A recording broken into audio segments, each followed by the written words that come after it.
Hoş geldin.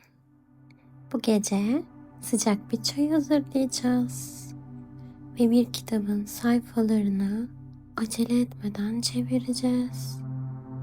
Bu bir uyku hikayesi. Takip etmek zorunda değilsin. Uykun gelirse bırak. Önce bulunduğun yeri yumuşat. Omuzlarını kulağından uzaklaştır. Göz çevreni serbest bırak. Burnundan nefes al ve çok yavaş ver. Şimdi hayal et. Karanlığa yakın bir oda. Işık çok değil. Sadece bir abajurun sıcak gölgesi. Ve o gölgede küçük bir masa. Masada bir kupa var. Seramik. Elin kupaya yaklaşınca kupanın serinliği önce parmaklarını buluyor. Sonra içeriden gelen sıcaklık ona eşlik ediyor. Mutfağın uzak köşesinden suyun ısınma sesini duyuyorsun. Kaynamaya çalışmıyor. Sadece ısınıyor. Sanki su bile yavaşlıyor. Kupayı iki elinle tut. Gerçekten tutuyor olsan da, hayal ediyor olsan da, iki elin arasındaki o şekli hisset. Baş parmağının kupaya temasını, avuç içinin ısınmasını. Nefes al ve verirken ellerin daha da ağırlaşsın. Şimdi çay. Masada küçük bir çay kutusu. Kapağı hafif. Açıyorsun. İçeriden gelen koku keskin değil. Bir hatırlatma gibi. Akşam. Çay. Kupa hazır. Sıcak suyu döküyorsun. Suyun sesi ince bir şerit gibi. Kupanın içindeki boşluğu dolduruyor. Bir kaşık var. Kaşığı kupaya değdirirken metalin seramiğe dokunuşu çok yumuşak. Çok küçük bir ses. Sanki sadece sen duyuyorsun. Şimdi bir yudum. Acele yok. Dudakların kupanın kenarına değiyor. Sıcaklık önce dudaklarını, sonra boğazının içini ısıtıyor. Ve o sıcaklık göğsüne doğru yayılıyor. Nefes al. Ve verirken sanki içinden bir perde kapanıyor. Günün gürültüsü sahneden çekiliyor. Masada bir kitap var. Kalın değil ama ağır bir huzuru var. Kapağına elini koyuyorsun. Kapağın dokusu pürüzsüz. Parmakların kapağın üstünde kaymıyor, duruyor. Kitabın adı küçük harflerle yazıyor. Gece sayfaları.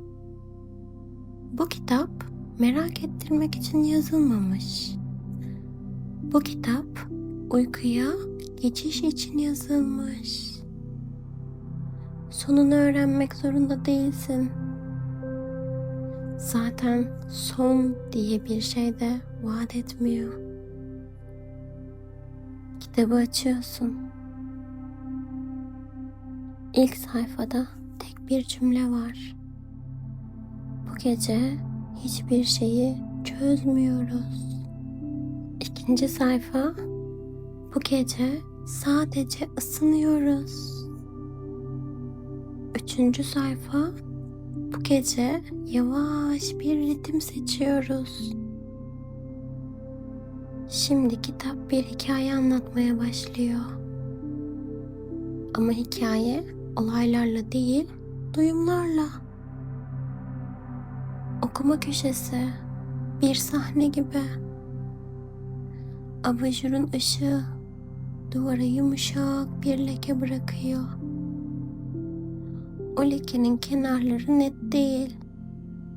Kenarlar zaten gecede net olmak zorunda değil.